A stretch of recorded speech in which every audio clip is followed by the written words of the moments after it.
Hello, এই যে দেখো আমরা আটকে আছি কিছুক্ষণের জন্য। এই যে দেখো বন্ধুরা, কিছুক্ষণের জন্য আমরা আটকে গেছি।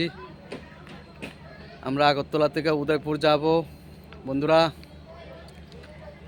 এই যে দেখো বিশালগড় এসে আটকে গেছি। এই যে দেখো বন্ধুরা, তোমরা দয়া করে আমার চ্যানেলটাকে লাইক এবং শেয়ার কমেন্ট করো। আরও সুন্দর সুন্দর ভিডিও তোমাদের জন্য আমি তৈরি করব। এই যে দেখো, এই যে দেখো বন্ধুরা, রেলটা কত বড় দেখো।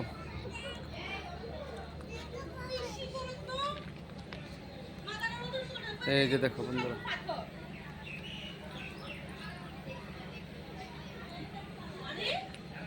তাই বন্ধুরা আমার চ্যানেলটাকে লাইক এবং শেয়ার কমেন্ট করো। NLB 82